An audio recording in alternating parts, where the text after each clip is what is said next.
विजय संजय काशीद, जिल्हा परिषद प्राथमिक शाळा देखणे. अहो तुम्ही आम्ही पावसाळ्याच्या सुरुवातीला झाडे लावतो, वृक्षारोपण करतो.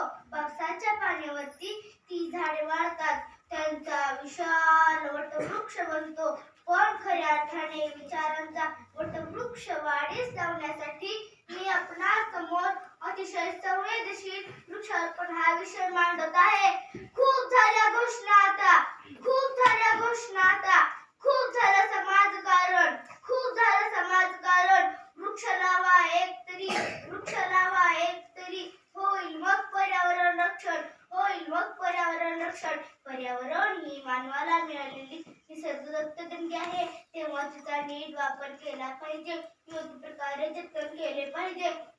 पण आज स्वच्छ सुंदर पर्यावरणाचा ऱ्हास होताना पाहिलं की आठवण होते माळीगावाच्या दुर्घटनेची, गंगोत्री जलप्रयाची, सागरात येणाऱ्या त्सुनामीची, आणि म्हणून उदास होतं, खिन्न होतं.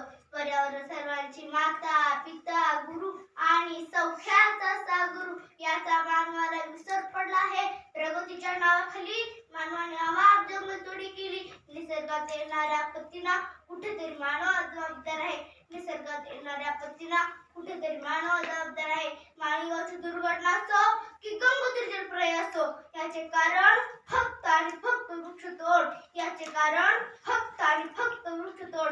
मग मला सांगा, ही आपत्ती नैसर्गिक आपत्ती आहे की मानव निर्मिती? होय, याला कुठेतरी मानव जबाबदार आहे. आज दिल्ली सारख्या मोठ्या मोठ्या शहरांमध्ये ऑक्सिजन हब उभारले जात आहेत. एकेकाळी मुबलक प्रमाणात ऑक्सिजन मिळणारा आज विकत घ्यावा लागतोय. का?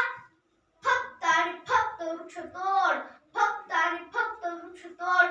मानवाने केलेल्या वृक्षतोडमुळे दुष्काळ, पूर यासारख्या संकटांना सामोरे जावे लागत आहे. अरे असा विकास काय फायद्याचा जो पुढच्या पिढीला धोक्यात आणेल? अरे असा विकास काय फायद्याचा जो पुढच्या पिढीला धोक्यात आणेल? आज होत असलेल्या जंगलतोडीमुळे कित्येक प्राणी, पक्षी यांची घरे उद्ध्वस्त झाली. चित्ता, वाघ, गिधाड यासारखे प्राणी, पक्षी, वनस्पती नष्ट होण्याच्या मार्गावर आहेत.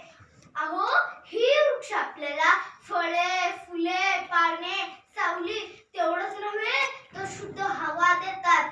त्याबद्दल आपण त्यांना काय देतो? त्याबद्दल आपण त्यांना काय देतो? फक्त आणि फक्त त्रास, फक्त आणि फक्त त्रास. त्यांना तोडतो, कापतो, त्यांना तोडतो, कापतो. अरे माणसा आता तरी जागा हो, अरे माणसा आता तरी जागा हो. आता वाढले पाहिजेत वृक्ष आणि वेली, आता वाढले पाहिजे वृक्ष आणि वेली. तुकारामाच्या अभंगातील वृक्षवल्ली, तुकारामाच्या अभंगातील वृक्षवल्ली. फुलतील वने येतील पक्षी गातील गाणे, फुलतील वने येतील पक्षी गातील गाणे. चराचरातून फुटतील झरे, चराचरातून फुटतील झरे. दर्या खोऱ्यातून खळखळेल पाणी, दर्या खोऱ्यातून खळखळेल पाणी. अरे माणसा, वाट कोणाची पाहतोयस? अरे माणसा, वाट कोणाची पाहतोयस? तूच आहे सृष्टीचा शिलेदार, तूच आहे सृष्टीचा शिलेदार.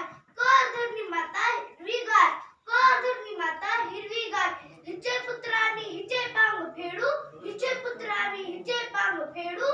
नेसवतीला हिरवा शालू, नेसवतीला हिरवा शालू.